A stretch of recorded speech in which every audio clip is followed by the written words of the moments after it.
Good evening, welcome back to Heart and Hand. This is your second free show of the week. As always, I am your host, Adam Thornton. Joining me tonight to look back on last night's emphatic 3-0 win at Tynecastle is, first of all, Martyn Ramsey. How are you? Very well, Adam. Given last night's events, good to see you.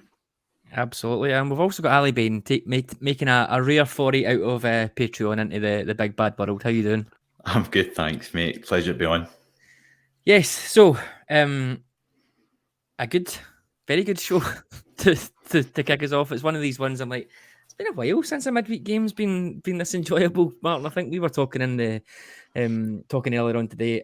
It's been a while since a league or a domestic game was enjoyable as that. I think the obvious one is to go back to probably the 55 season to think about some of the games within there where Rangers have just showed a complete dominance. We do, I think, tend to do well at Tynecastle in these type of games when we're on it. I know that sounds a little bit strange, but it does suit us that this kind of them sort of coming out and us being able to pick holes in them. That being said, I think what we executed last night was more about us and how we wanted to dominate. The intensity and tempo was right on it, and I thought from the first whistle we were fantastic.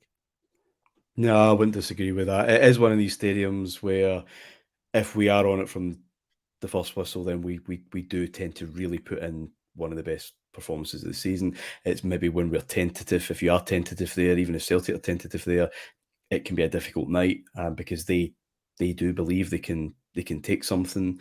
Probably a wee bit too much belief last night. We can maybe talk about Hearts if you want. It was quite an interesting approach to the game, but we were clearly at the right level of motivation. I know what you mean about the all-round performance. I mean, we won there 4-0 in September. A few at the end of the week before Seville or whatever. And we have had big scores over the last 2 years, 18 months, without the performance being as whole, as impressive as it was last night. And I know 55 obviously had its own dimension with a crowd. I think I can't remember who it was in the group chat last night mentioned Easter Road and just at Christmas 2019 as being that start to finish absolute Rangers performance, and it was a bit similar. You just knew in the first few minutes, right? They're on it. What we may have feared, we've seen bursts from this Rangers team, especially at the start of, well, usually at the start of the second half, but we've been capable of starting games well the odd time. But it's when's it's going to disappear? Can we capitalise when we have it? But there just wasn't that much of a lull, was there? It was something like the 90 minutes that we've been waiting for some time. 100%. Ali, I thought it was quite interesting. The manager, obviously a 3-0 win at Tynecastle. We've played really, really well. 2 offside goals, a penalty that shouldn't have been a penalty anyway, but there was so many chances. But the first thing the manager picked out, Ali, and it's something that Jordan said here as well, was how pleased he was with the team out of possession. Excellent in terms of our pressing, winning the ball back, and the areas that we won the ball back in caused a lot of hassle for Hearts. What was your thoughts on that? That looked like a real sort of return to form. Those games that we always talk about, maybe Porto, Benfica away, where we've just looked absolutely on it defensively. It really felt like we were getting back to that last night. Well, I think given how aggressive Hearts lineup was, whether that was through necessity, right, whether that was just all they had, so they played their hand early and tried to get an early goal. Which, by the way, if you look at the sort of story this season with Hearts, it's maybe a consequence of that cup final where I know they took a lot of stick for sitting in a lot. So maybe this year they've, maybe got it in their heads against us that they need to attack to try and sort of atone for that. I'm not so sure, but I think with that, there was a lot of balls down the sides. So obviously that's the big gap in our team, right? So Hearts tried to attack those areas. So there was a lot of defending needed by the fullbacks, a lot of defending needed by the covering midfielders and the inside channels. And I thought they did that really well. Really, the only sort of note I have was at the end, pretty much the end of the game, obviously when we're fairly comfortable that Shankland has got in behind Lundstrom. But other than that, for the most part, I think we defended extremely well. And then you countenance that with the massive gaps, which again, I'm sure we'll get into, the Hearts gave us. That's okay, that's one thing. But us then taking advantage of that and using connectivity, using runs, using movements to expose those spaces, I think was excellent. So really, it was the perfect storm for a good performance, and I'm just delighted that we grabbed that opportunity. Yeah, Martin, just on that defensive side of it, if you like, I think that's 8 games in a row now that we've had the same back four. Obviously, we've changed the keeper a few times around there, and I think from memory, that's 4 clean sheets out the last 5 games that we've got. That sort of settledness there. The manager said he was very, very happy with Borna Barisic in terms of his delivery last night. He said he thought that James Tavernier defensively was as on it as he's been in a while, and that partnership in the middle, we know that is starting to look very, very comfortable. I guess that solidity there, I wouldn't exactly say, as Ali said, Hearts got anywhere near sort of testing us in there, but slowly but surely that's starting to be an area of the team that looks as solid as it has again in the last year or so. No, definitely. I think the last time I was on here, we were talking about the importance of the goalkeeper and how that affects the solidity.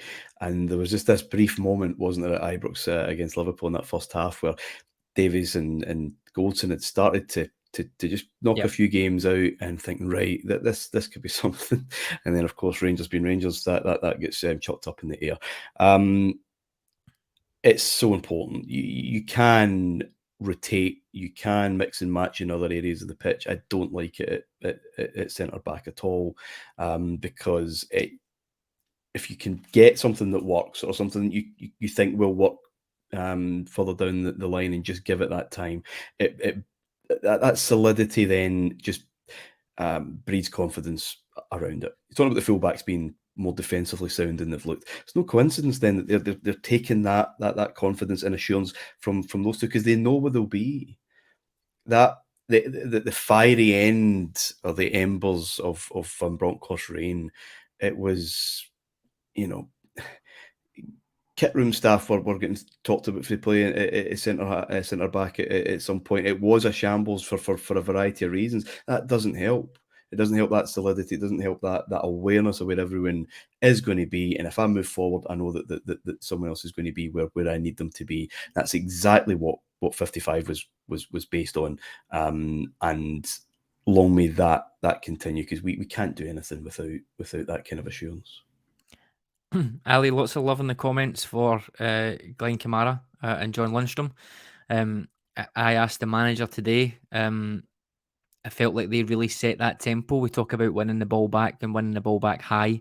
The two of them with Tillman, to me, were key in that, particularly winning the ball back in those good areas. I'm thinking about the chance that Kent laid on for Camara, who cut it back just before half time, and then the Lundstrom chance as well. Those come from our players winning the ball back in key areas. Again, we can talk about Hearts' approach, etc., but the intensity and tempo that they gave us in there, I thought really set the tone. The manager said today when I asked him that, he said he felt like we've got our legs back. They've came through a tough schedule, and we're really moving into a sort of 1 game a week cycle. We have to give credit where it's due. I know we've spoken about the midfield a lot in terms of what they can and what they can't do, but when they're on it to that extent, I think we can see just how good both of them are. I guess because you also need to look at the ground they're covering, right? So when you talk about defending, when you think about just those individual actions of making tackles without giving fouls away, or tracking runners so maybe they don't get the ball, right? So if Mackay last night is making a forward run, Lundstrom picking it up, so they have to go somewhere else to maybe a lesser player or less talented footballer. Those are the sort of things that go unnoticed. But when I talk about the ground they're covering, I mean, at times last night, and Tillman did a really good job of breaking forward and getting back as well, to be fair. But the realities are these two lads are covering not only the fullbacks at times, but the midfield in front of them. They're covering in transition to press high and press the ball as well. So when you think about that sort of 360 view of the defensive role, this isn't just two lads covering space as we shift left to right, 30 yards from our goal, like, the majority of the midfielders in the league, or certainly the majority of defensive midfielders in the league. We're asking to do a lot of different things. And what I was really glad about with Camara last night was we started to see not just defending to block a tackle, but it was defending to quickly start an attack, right? So it's a quick interception or a quick turnover that sparks something else going forward. And I think that's That's what I think we've been missing a lot in midfield.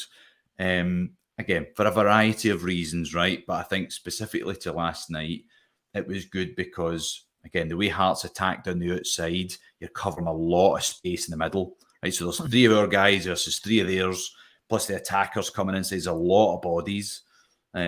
So like I say, a lot to do, and I thought the boys came out really on top for sure. Adam, sorry, in your view, is this a coincidence then about legs just coming at the right time? Because he's spoken about, I think everyone is understood we were not fit enough when Beale arrived. A lot of work to do on that, which doesn't happen. You don't see the effects of that instantly. Loads of football to play. Now we're kind of back into maybe a bit more of a relaxed schedule. Is it just coincidence that last night all of a sudden they feel a lot more energetic just because of the results of maybe 2 months of different work, or the results of a new first pick, first team midfielder coming through the door, and all of a sudden says, no, I can make a 10-yard pass. Sorry, I was just messing about before. I do remember how to do all these things that I used to do last season. It just seems mighty coincidental for me. That was my next question to you, so I'm happy to answer it myself. I think it has to be a factor, doesn't it? Ali will know better than us. If you've got 3 guys in there, and Camara, Jack and Lundstrom, who know that all 3 of them have had their injury issues this year, so if 2 of them are playing and the other one isn't, they know 50-60% sure I'm definitely going to play in the next couple of games. So maybe that sort of gets into your head a little bit.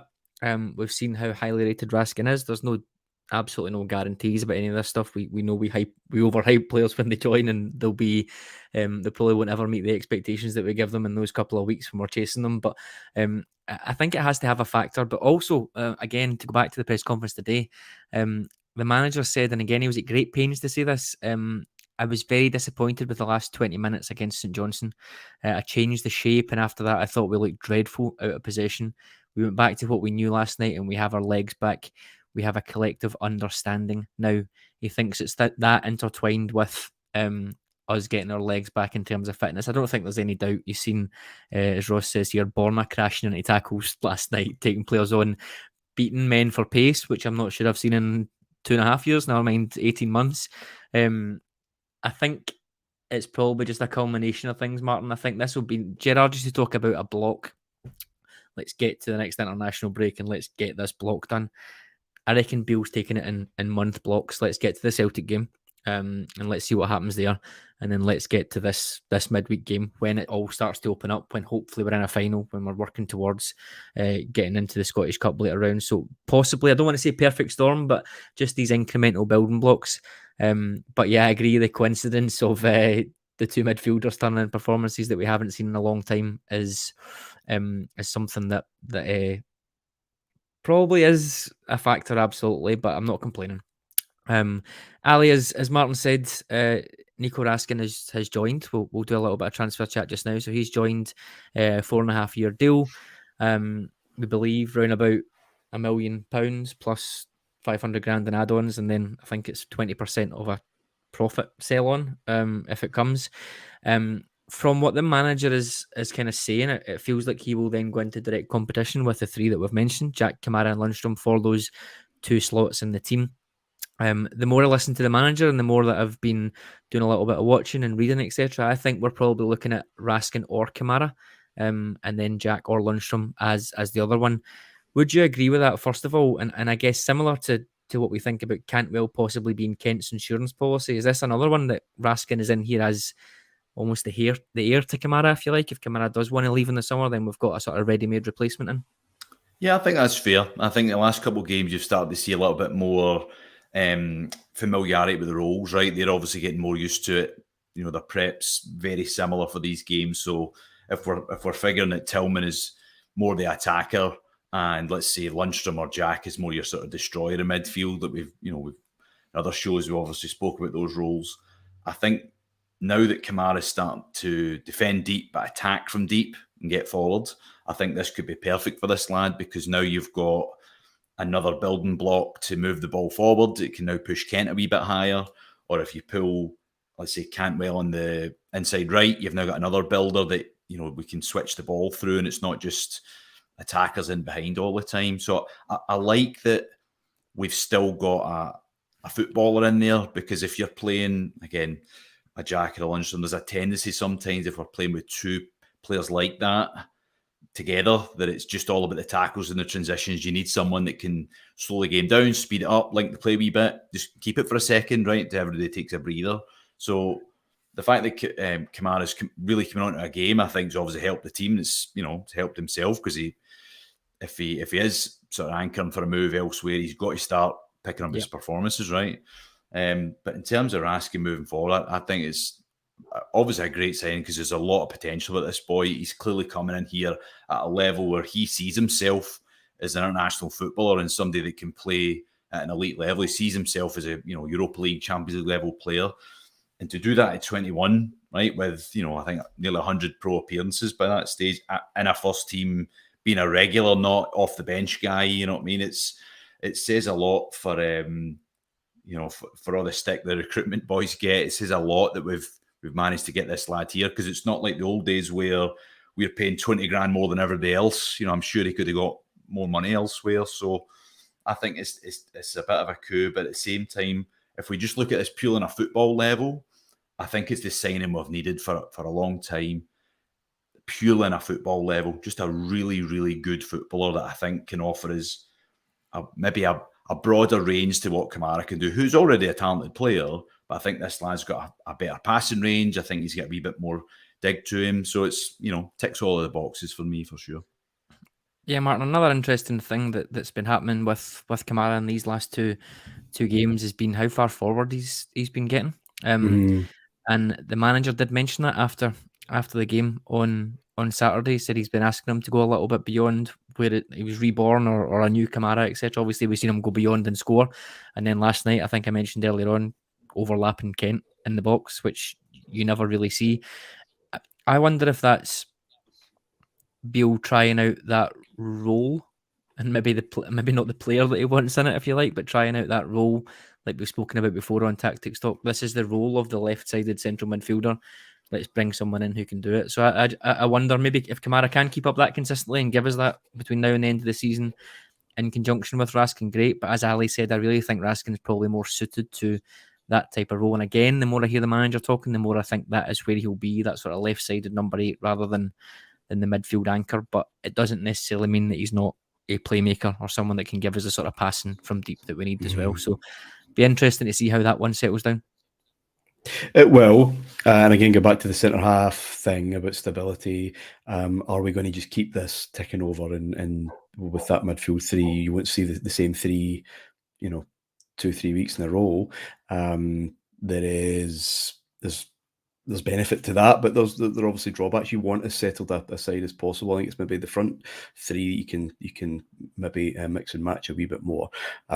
So do you ease him in, or do you say no? We've wanted this boy. He straight in whenever his work permit comes through, and the shut is his until something different. It's going to be interesting to see how he just bleeds him into the team, and then you're right. Where does he fit? Because I think we know we need a player. We've talked about it, or you guys have talked about it in Tactics Talk. I just ask the questions and shut up. But we need a midfielder who's able to take the ball from those centre halves and with his back to goal and turn, and then link these two parts of the team up a lot more seamlessly than we've been doing before. Now he can presumably do that from a variety of different positions on the pitch, so we can't be too rigid in that. But yeah, I think you're right with what he's trying to do with Camara, and we'll maybe see him cover maybe more of the ground than maybe some expected. But back to Camara. Camara's such a weird one. He's capable of that. He's capable of real composure. I can't remember who missed a one-on-one on Saturday. It might be Morelos. Yeah, it was. He played the pass through, yeah. Yeah, and I kind of joked to my friend, is like, you'd only bank on Roof, really, one-on-one. And weirdly, maybe Glenn Camara than those one occasion or those few occasions that he finds himself one-on-one in the box. And lo and behold, he popped up late in the second half and was as cool as you like. There was the one at St Johnstone, of course, last season, and there is that Leipzig, of course, but there is that in his locker, those ghost runs and almost Lampardian finishes. But like a lot of the great things with Camara, we've just, and Lundstrom and Jack and all the host of players we've had here over the last 3 or 4 years, we just haven't seen it anywhere near consistent enough, and that's been the frustration. I think the pleasing thing for me as well, just last thing on Camara there, was we said when Bale came in, it felt like Camara had one foot out the door, maybe literally in his sense, but then maybe even in terms of the team, he wasn't getting many opportunities, etc. But we knew Michael Beale liked him, and we knew that he would probably not want to cut his nose off to spite his face. So if a bid came in, okay, maybe we could think about it.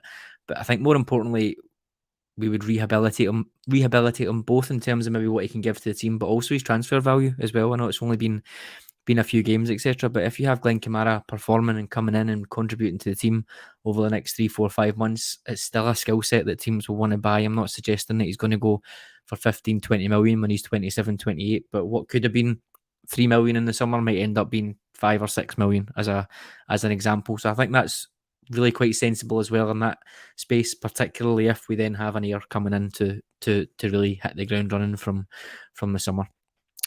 Ali, obviously you are USA based. I saw the US men's national team quote tweeting the Malik Tillman song today. I asked the manager about him the other day in terms of how happy he has been with him. It is very rare we can get caught up in Bayern Munich player, nearly went to the World Cup, we're going to spend £6 million on him, etc. But he's not 21 until the end of May, Ali. And for someone to be coming in and playing the way he has a moment in every game that more often than not is an impact. I think you can have a player like Morelos who'll have a couple of moments in a game, or Sakala, and sometimes they don't come off. But for me, Tillman has a moment in every game, and it does something for the team, whether it's a goal, whether it's an assist, whether it's something that happens in the team. For someone who, like I said, is not 21 for another 4 or 5 months, he has been fantastic for me. And I thought that goal last night is quite simple, but that's a really difficult execution when the balls went to one side and it's getting brought back the way. Just for him to even configure his body to get that in, I thought it was really, really impressive. It was, and I think what we're seeing with this lad now under Beale, that we've started to protect him a bit more. It's funny. I've heard a lot on the shows about the, maybe defensive responsibility, tracking runners, all those things, and I guess really the more I look at it now, because there was a couple of instances the other night where I thought he's did a really good job of tracking a man, but it's maybe only over 10, 15 yards. Whereas maybe at the start of the season where our attacking shape is the full width of the field, you're asking your midfielders to really cover a lot of ground. Maybe just a simple answer is we just didn't protect him enough. Maybe just not good at that. It's like, asking, I don't know, Morelos to run the channels and put crosses in. He's not good at it, so just don't ask him to do it. So I think if we sort of are able to decipher what this lad's good at and build a role for him, which I think Beale's very good at, I think we'll be in really, really good shape with him. I think one I guess, but one sort of concern I have for a lad that's really going to that next level is, does he really have the pace to burn in terms of getting beyond the forwards, getting in the box?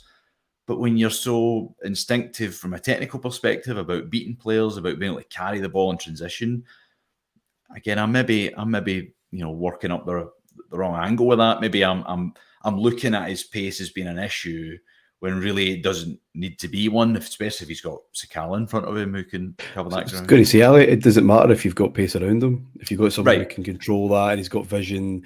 I mean, he could have easily, especially after nights like Anfield, for example, when he was thrown out in that, or Parkhead in September, right wing and right wing, not kind of right-sided forward.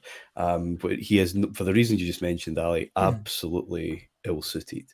He could have just packed it in, and because he got a roasting, he got a hard time on the day and from from the support.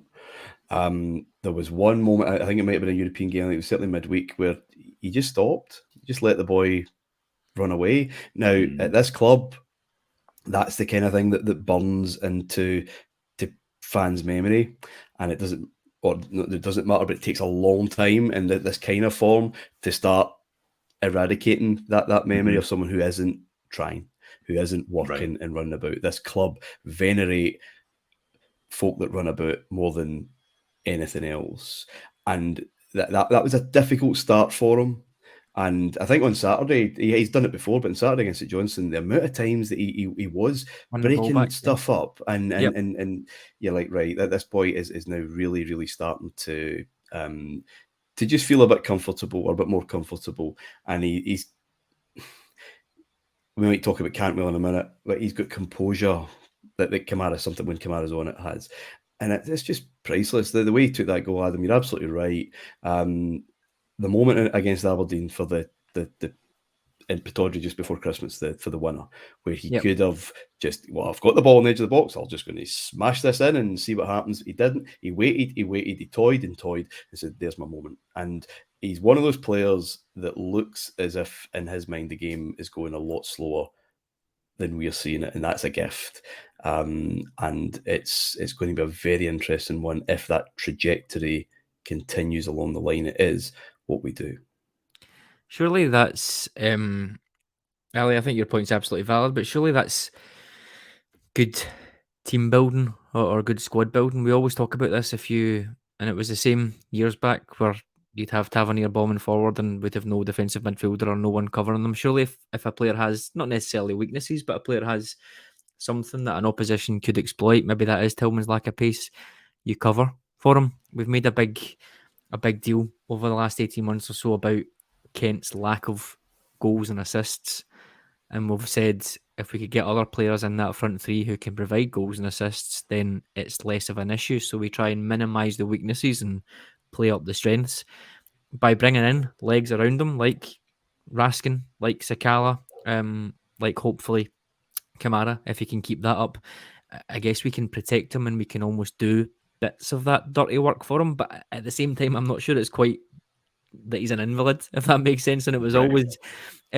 posed to Aribo. I think there's a difference between being a defensive-minded player and not tracking back or not being good out of possession. I thought Aribo was quite bad sometimes at maybe losing his runner in defensive areas, but winning the ball back, fantastic at it. So I feel like there's maybe a nuance there, and I think Tillman is probably different. He's by no means lazy off the ball. He's just got this languid style sometimes, but he can position himself in a way, as we've seen against St Johnstone and Hearts, that he can win the ball back. Well, if you look at even last night, right, let's take just the overall shape, right, the team. So we're starting off with two forwards. Kent is at 10, and then the midfield 3. So right away, if you've got any issues with a lad defensively, we've protected him by funneling play to wide areas. Now, just so happen Hearts were probably going to play that way anyway with their back 3. So now you're asking him, okay, we don't need to press forward when they initiate the game. You're just covering wide areas, right? Or if your player checks to get it, just follow him. Whereas when we think back to, early on in the season where it's two wide wingers, there's one high striker, you've now got this huge central area. As a midfielder, you need to try and cover all this space. And yeah, it goes back to its management 101, right? Play to people's strengths. And yes, there's an element of, you need to meet in the middle, Malik. If you're not going to run, if you're not going to press, that's different, right? But at the same time, if we're setting him up to not be successful, then you need to figure it out, or you don't play him, right? And I think if we were to do that, we'd have obviously negated all those attacking qualities, his aerial prowess, he scored some headers. Those are things that sometimes you have to trade off as a manager. And like I say, I think the beauty of this now is that we've reduced the size of the space he's got to defend just through a high line, through numbers, through working better with the forwards. And then obviously giving him the license to get forward, get into the box, do what he wants to do. So it's that trade-off of, well, if you work hard for me this end, I'll let you off the leash to go attack the other. And I think we're getting the best of both worlds from him. Absolutely. Martyn, 3 little words, set piece goals. two of them last night. I can't think when the last one was. Never mind two in the same game. We have changed. I know we spoke. It felt like it went in corners specifically. It went from just out swingers all the time to just in swingers. In fact, it was against St Johnstone last week, wasn't it? We were up 2 weeks ago. We were up, and it said it feels like that's all we've done. Then we gradually noticed that Ryan Kent was coming to stand next to the taker. Sometimes we'd have a short one and we'd try and find another angle. Last night we kind of blew all of that apart. I think it was great from the free kicks. The things I liked about it was obviously the variation. First of all, keeps defences guessing. They never know where to stand, where to sit deep. Will they come out or not? We've been so easy to defend against when you're just firing that ball into the box, and they even know what way it's going to come in. But the thing I liked about it was the variation, first of all, but also for the first goal, the quickness of it. That's something I think we've been really, really guilty of in the past. We'll wait for Tav to trot over to the left-hand side. We'll wait for Barisic to trot over. Just that quick pass to Kent gave him the half a second that he needed just to find a little bit of space and float that ball in while the defence wasn't set. It is a big thing, I think, set pieces. We maybe make too much of it sometimes, but I think when we seen that last night, just that little bit of marginal gain that we got from them, you seen the benefits of them were huge. Yeah, you're not bringing doom and gloom to the door this week, are you, your set piece chat? Listen, it was an interesting thing when Beale came in. They just swapped over and we're getting in swingers instead of out swingers. Now, I love an in swinging corner. Now and again, it's nice to break things up. And when you're one of the old firm, you have better players than anyone else, obviously.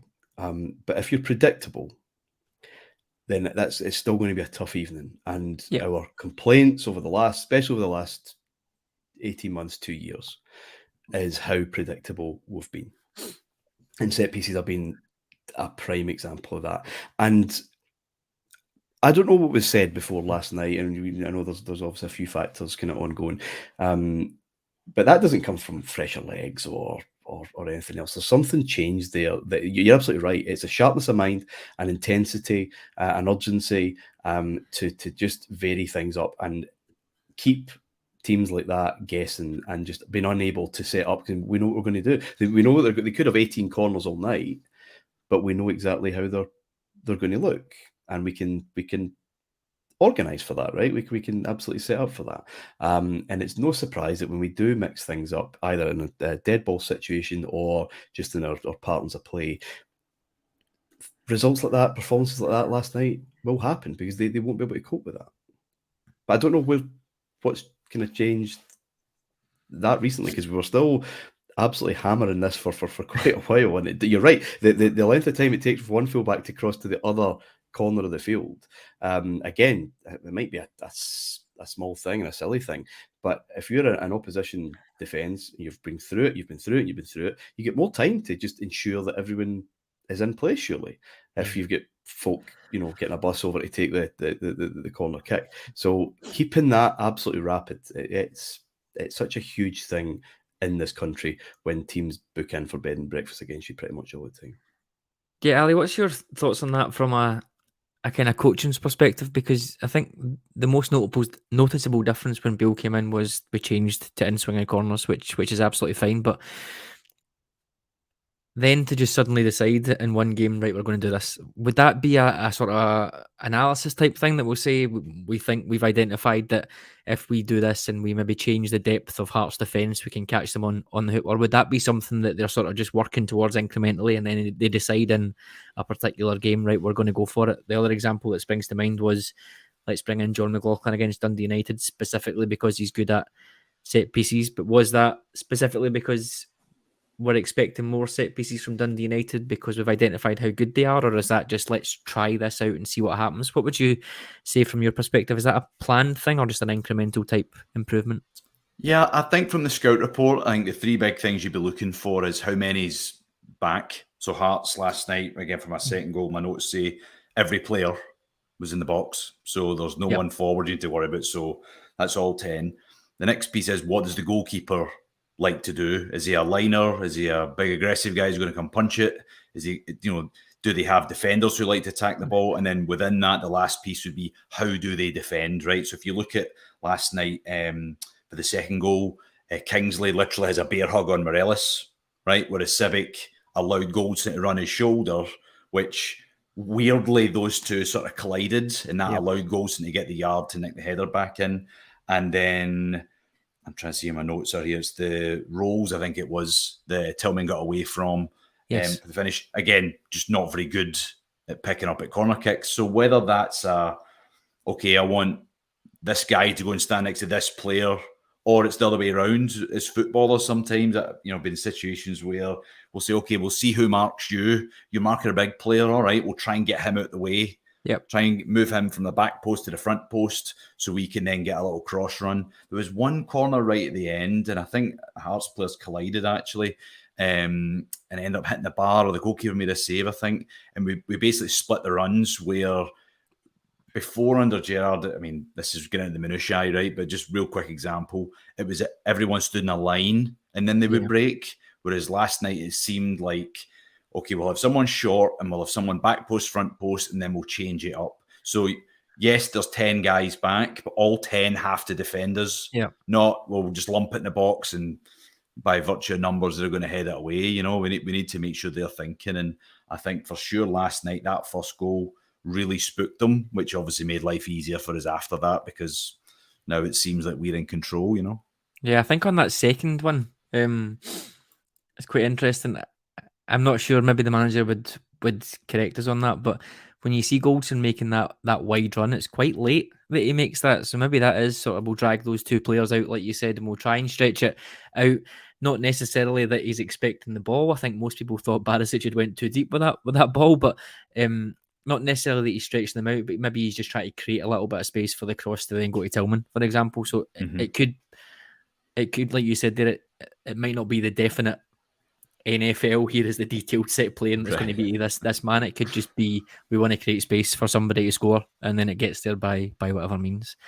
Yeah, Martin, you know, if there is one thing that I hate, it's being proved right.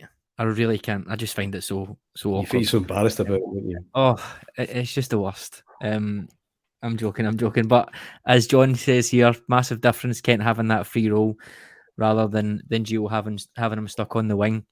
I think I said to you maybe, what was that, a month ago, 4 or 5 weeks ago? I'm not seeing this massive uptick in performance from Kent that others have. To me, what he had displayed up until that point, so through December in the Celtic game, etc., was some very good games, some games that he wasn't great in.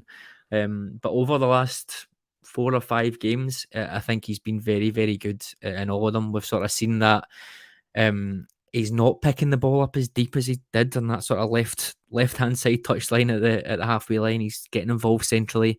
There was an example of the game at the away to St Johnstone, where he's picking the ball up right in the D pretty much and looking to lay the ball off in those sort of key areas. I think his role has been very, very crucial. We'll come on to talk about the 3 attackers as a whole, but Kent's role in there, he's still not getting the numbers that I think people will be happy with. I think that's 2 goals, 2 assists in the last 10. I think more people would say that's on the lower end of what we would want from an attacker in that position. But in terms of how he's looking, how he's moving, how we're able to get him on the ball in areas that I think he can have more of an impact, I think he's moved on another level again in the last few weeks. Oh, there's no question he has. Certainly no question it's far improved from earlier in the season, just in terms of general play. I think you're right. He never really looked ultra comfortable in the role that Gio wanted to use him in. And like Camara, he clearly has a hugely positive relationship with Beale. So that freedom impacts other measures of his game. His issue before, Adam, as you know, wasn't really where he was necessarily. It was his execution. You know, his shooting was a joke. I mean, it become a running joke about the Copland Rear being in severe danger at times. That's nothing to do with where you're. It shouldn't be anything to do with where you're playing the pitch. But I wonder, and maybe Ali be better placed to answer this than me, that if you have someone exactly where they want to be with that freedom, that confidence, that happiness, that comfort, just returns to their normal game. So when they are in those areas, they're feeling far freer, far more confident, instead of the pressure he would have felt, I think, before. Not quite as free, not quite as mobile and as fluid as he had been under Gerrard, and therefore maybe snatching at things. He's just getting whatever brain function is involved with telling your body what to do, and that result just wasn't happening, which of course it is getting a little better just now. The numbers, you're right, aren't what a lot of people would demand, but I think they're getting there, if that makes any sense. And the performances look a lot more closer to providing more than they did at the start of the season. Kent's issue, other than the fact he is the type of player that will not do everything every week, it's just the kind of nature of the role at times. But Kent's issue at Rangers has been the price tag. That price tag for us post 2012, certainly post 2016, kind of means you have to be doing something every week that is game changing at this level. Not in Europe necessarily, but against the absolute gunge that we have to come up against on a weekly basis. And that's not always been the case. He is in a fine vein of form at the moment. That's the player that excites supporters, of course, and I'm not sure there's anyone quite like him. With that pace allied to the skill. We've got some skillful players. And again, if that keeps up, we're all happy. But what happens in the summer? Beale was quite cagey, unusually cagey today, Adam. Very unlike him.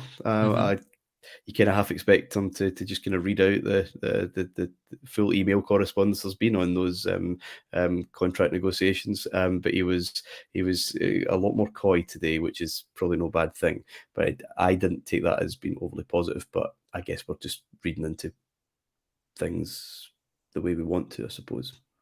You were there, weren't you? Yeah. So I think he said he's got more clarity on the situation with regards to Kent and Morelos' contracts. I personally, in the room, took that to mean, and he did say this a little bit later on, I've got more clarity than I'm making public, if that makes sense. Not necessarily I've got more clarity in the last week, 2 weeks, whatever. So I guess it remains to be seen what happens there. But yeah, he was more cagey and he was more aware of he'd possibly been contradicting himself. But I think we forget that the press conference is basically one big PR stunt, really. So we'll say things that maybe we want to get out there. We can't see other things. So I think we do place a little bit too much stock in them sometimes, but I guess actions speak louder than words, and we'll see how things go. Ali, I'd like to talk about the front two, and I'm calling it a front two. I feel like more often than not in this burst of games, Fashion Sakala has been a withdrawn centre forward for me. There have been points in games, most notably against Celtic, where he has played off the wing at various points in the game, but it sort of feels like it's Morelos, Sakala, and then Kent in behind at times. Whether it lines up that way, whether it's there for the full game, but it kind of feels like that. Last night, I thought the way that Morelos and Sakala played together as a strike partnership for points, I thought was fantastic. The way that they stretched, we had Sakala going left, going right, Morelos. You look at the goal that was offside, Sakala's goal there, and that to me is a sort of perfect summation of what they can do. I know Morelos was offside and jumped forward, but Morelos bringing the ball in, slipping it through for Sakala to go in behind and finish. We've waited a long time for Morelos to get a partner. I'm not necessarily saying this is it. This is what we're going to go with long term. But as we spoke about with Kent there, it makes a big difference when you've got two other players in that front three who are consistently bringing in the numbers. Sakala, I've seen some people saying, oh, he's this and he's that again last night. But I thought he did very, very well in the sort of perfect game for him, I would say. That sort of high line, lots of space, can run on, can finish without having to think about too much. I thought he was great as well, but more importantly, in terms of the combination there, how did you think that was last night? And is that something that you've been quite pleased with over the last few weeks? Against that back three, it was excellent because there's lots of space, right? So when you've got lots of space there, they can really stretch, like you said, go left and right, play on the outside of them, a bit more freedom. I think when Hearts changed to, correct me if I'm wrong, it was more like a 4-4-2 at the end. Yeah. We started seeing Peel wide a little bit more. I guess it's like anything, right? If let's say we play Cantwell on that inside right and Kent and inside left, penetration has to come from somewhere, right? So if Alfie's checking towards the ball, all of a sudden you've now got this problem where everybody wants the ball, right? Which is brilliant. But if you get no one making runs and no one that has the ability to get in behind the back line, especially one that's going to squeeze up and give you the space, then you're going to have issues, right? Either you're shooting from distance or you're asking your fullbacks to create the chances, which obviously we know ours can. But yeah, I think he looked really lively. I think the frustrating part is always those moments where falls to him 6 yards out and he balloons it over the bar. But I think I've sort of made peace with that's the trade-off for the pace, for that invention. And I think this is the other part as a support we've really had to, I guess, sort of learn, is that's not going to be there every game, right? And it might be big away games like this is where he comes into his own. I'm not saying he's going to be delighted with that, right? He has played a lot of football recently, but if you look at the games he's played best in, it's probably in those games, right, where there's a wee bit more space to attack. Long term, I think we need to maintain that role, right? So like I said, this idea of just playing with two creative boys underneath a striker, I think, sometimes you have to be careful with that we're not overplaying. Yeah. But for sure, playing with a two-man, twin strikers with Kent underneath them, I think has worked excellently. I guess is the next point to this. When Čolak came on, Čolak and Alfie doing that is not the same. They're not the same partnership. So this idea that, they're two strikers, they'll just do the same thing. Again, got to be really careful how we approach that. Absolutely. Martyn, the Sakala thing, I do feel like it's less erratic than it has been. I think there are still moments like probably couldn't have been more erratic at points. I think Dundee United before he put in that goal, but I do feel like it is. Obviously, there's that sitter that he missed in the game last night. But even the two offside goals are like they're really, really good finishes. Like 1-on-1, left foot, right foot. He can finish on both feet, but I wonder if this is a question I asked the manager again. One of these players that was just never going to get a chance. You think about Cedric Itten. Can you get in and get an 8 to 10 game run as a striker? Has our misfortune on the injury front given Sakala a little bit of an opening there that's allowed him to get as much consistency as a player like that possibly can and try and again reduce those weaknesses and maximise the strengths? Yeah, he has been the beneficiary of what we've been dealing with. I'm not sure it's necessarily less erratic, but it's more productive. So the higher end of the Sakala range is we're seeing more of it, and it's reaping some reward for us. But there's still moments that sitter, for example. I'm not going to get out the hoary old cliches, but he is an interesting footballer. But that comfort, again, that belief that I think he will definitely take from Beale. He's part of the management structure that brought me in the first place. And yeah, issues with Gio being subbed in the final, blah, blah, blah, blah, blah, after being a sub. Of course, he would take a lot from that. I mean, you'd be crazy not to think that. But God, he still gives you, he still frustrates the life out of you. I get frustrated just by anyone who can't look across a line and remain on side. It absolutely does me in. But do we care when he's starting to give us numbers? Probably not. Conscious of time, so we'll begin. We'll finish off by talking about Ross County, but just before I do, Ali, I wanted to get your thoughts on where we think Morelos is right now, with the sort of wider support. And Martyn, you can jump in as well if you want, because for me, I was quite comfortable with the prospect of Morelos going in the summer. He does go through these purple patches where he looks in form. We can argue that they seem to get less every year.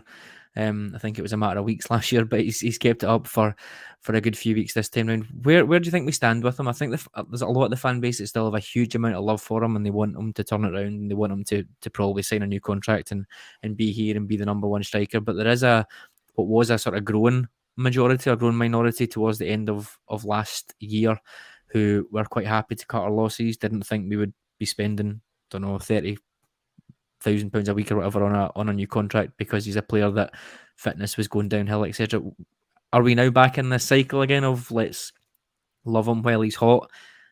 Or is there a more cynical approach here that we think we need to take? Where do you stand on it, and where do you think the sort of fan base are just now? Well, I think one thing we can confirm is football's very cynical. So this idea that everybody's in love with him in the club right now, I'm not so sure. I think, well, he's playing well. Everyone in the club's in love with him. But the minute he doesn't show up to something or he gets himself sent off, we go back into these sort of peaks and troughs again, right? So I think, like I mentioned earlier with Camara, it's mutually beneficial, right? If he plays well, he gets a good move, right? If that's another contract with us, or that's a contract somewhere else so he can make himself more money, it's in his interest to score goals for us. So this idea that he's just sort of seeing out the summer, I don't necessarily think it's the case. I think he himself would want to do it. Again, on Beale's side as well, he's got the ability now to say, well, if you keep, doing the business for us, then of course we can pay you what you want. So again, it's that dance as to, well, how long does this last? He scored a couple of goals, but we're not, this isn't 5 hat-tricks in a row here. So I think we need to sort of temper it with he's getting better. He certainly looks more interested, he certainly looks more at it. I guess my bigger concern, mate, is always the sort of circus that surrounds him. Now, we should be old enough and wise enough to know now, the minute he leaves, that circus will probably attach itself to someone else, right? It just happens with Rangers.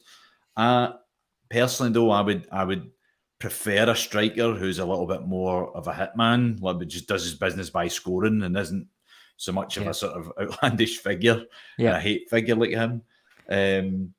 Not that that's his fault, to be fair, but there's a lot of baggage with Alfie. There's a lot of history there, even for him only being here a relatively short period of time. But personally, for me, again, I'm completely fine with him moving on. If he was to stay, I'd have bigger issues with how you then manage a second striker, because he can't play 60 games, and that's what this team does, right? Yeah. So how do you manage that second striker? I think that's really the question that no manager really has solved since he signed.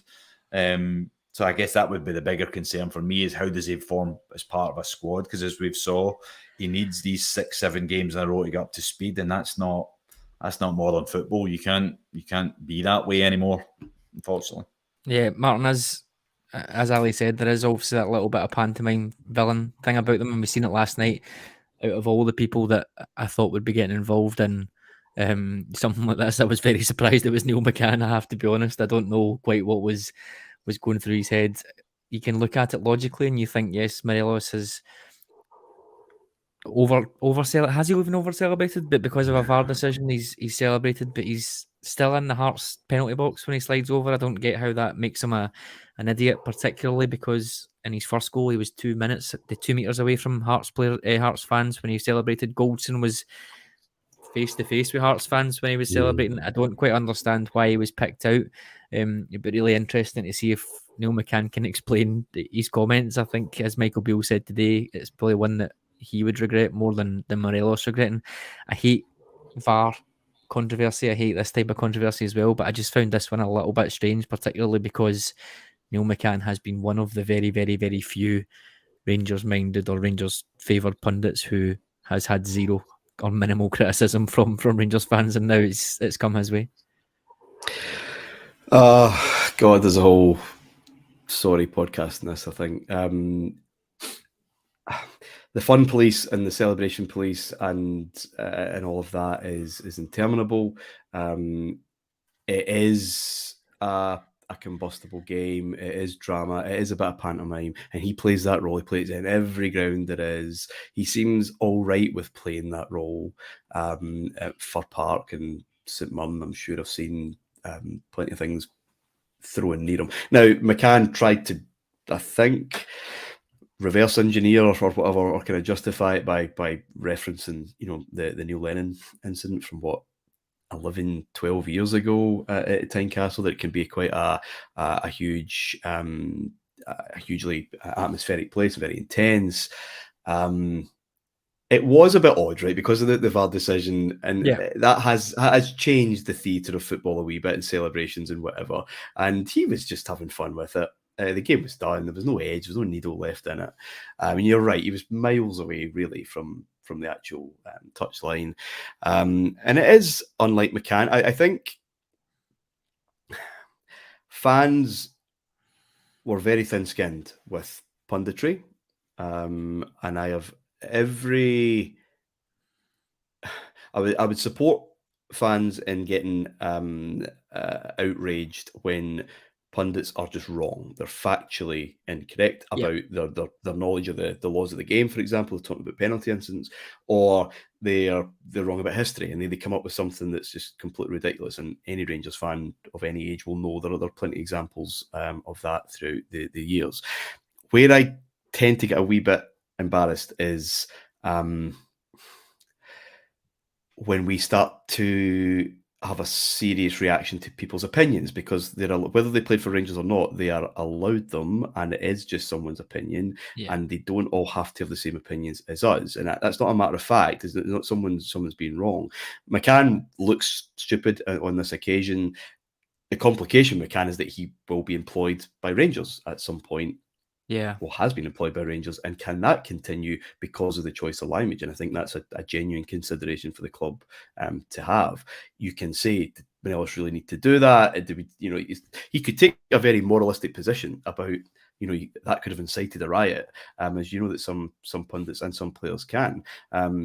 But Neil McCann loved the celebration on one famous day, I'm pretty sure, back in May 1999. So it's all just a bit silly. Would we be talking about that if it was fashion? Of course we would not. No. We're talking about it because Morelos goes back to Ali's point about the baggage there. There are a lot of pundits, certainly or Rangers, ex-Rangers players as pundits, who don't have a lot of time for him at all. Not on the mic, but off it. In my experience over the last year or so of hanging around the media area. So that's obviously kind of slipped out. As for Alfie's future, no, I think he will go in the summer. I think it's a question of trust, and we have been through these purple patches before. They're wonderful. They don't last. We have had our money's worth for that £1 million, and then some. We probably should have cashed in our chips when he was at his hottest, but he's a very, very popular, very talismanic figure around the club and around the support. So I understand why that wasn't done. But the manager seems very clear that he's getting another number 9, and that would mean that Čolak would be binned without much time under Beale, and I'm not entirely sure that's going to happen. So I would not expect him to hang about. Yeah, we'll see how it goes. Ali, I know you have to jump off, but if we've got 90 more seconds of your time, in terms of Todd Cantwell, we've not really spoken about him yet. He came on last night and I thought he showed some lovely, lovely touches. I thought just gliding about the pitch. I was in my head caveating it with, well, the game's done, it's 3-0, but where Rangers want to get to, the game is hopefully going to be done more often than not when these substitutes are coming on. So I don't think that's really a very fair comparison. I was very happy with how he did last night, and I think the manager has done that quite well. He gave everybody about 75 minutes last night, I guess on the working assumption that 2 or 3 of the ones that came on we'll probably see starting at the weekend. You can sort of see in your head Sakala away to Tynecastle, Todd Cantwell coming in at Ross County. You can see that as a sort of logical thing to do. What's been your thoughts on him? I know we've only seen him for, I think that is about just over an hour, maybe 70 minutes or so over the 2 games. But what's your thoughts on him? And is he a candidate for starting on Saturday again, do you think? Absolutely. And again, it's we mentioned there, horse for courses. This lad's a dribbler. He's going to try and take people on in a similar vein to Kent. So if you have 2 of them, now that allows you to get runners around them, overlaps, get the fullbacks a little bit higher. Whereas, let's say, go back to it again, start of the season, really your only ball carriers were maybe Tillman from deep and Kent wide. Now you've got this sort of new dimension, right, for a third player in there that likes the ball at the feet. I think we're going to have to be patient with him because, as we saw, and again, it was 3-0, didn't really matter, but the chance that Shankly had start with his turnover, right, dribbling into pressure, ball turned over. He's now got two guys trying to protect him in Lundstrom and Camara, I think it was. So just too big a space in the cover. They couldn't do it. And like I say, Shankly got the chance. So I think that's where we need to maybe, he needs to work himself back into things. But again, terrific footballer, clearly very, very, very, very talented, technically very good. It'll be interesting to see if he's got goals in him. That's the one thing for me I'm not so sure about. Is he going to get enough shots? Is he going to beat enough people? Or is he, again, in that mould of a creator? So yeah, I'm really interested to see him. And again, against a team that's going to sit in, probably camp at 5-4-1. This is going to be absolutely ideal for a player like that. Get him between the lines, get him combining with the forwards. I'm looking forward to watching him. Yeah, absolutely. And we'll finish the show with a comment from Slubs. Looking forward to seeing Raskin. Aren't we all? As of this morning, when at the press conference, I don't think the work permit had came through. I'm not sure what Don't that do means. this Jardel to me again, please. I'm not sure what that means in terms of training. Something in my brain thinks you're not even allowed to train if the work permit is not there. So I'm going to say that's unlikely for any kind of debut on Saturday. But I equally didn't think Todd Cantwell would start the game last week. So who knows? I think the manager is very quick to get people in. If you're ready, there's no time to waste. If not, maybe more likely with a 3 week of training, we'll see him against Partick Thistle. So we'll see how that goes. But anyway, that will do us for tonight. A very enjoyable one, talking about an enjoyable game. Fingers crossed it is the same next week. Martyn, thank you for joining me. Pleasure, pal. Thank you. And Ali, thank you very much. Good to have you on Extra. Smash, mate. Thanks a lot. Cheers. And as always, thank you all for listening or watching. David will be back on Monday to recap the game at the weekend. As you can see by the ticker down the bottom, if you haven't signed up to Heart and Hand on Patreon, you can do that now. You can listen to up to 5 podcasts a day for just $1.99 per month. If you prefer the free shows, as I said, David will be back on Monday, and I will be back this time next week with another live Extra. Thanks for watching.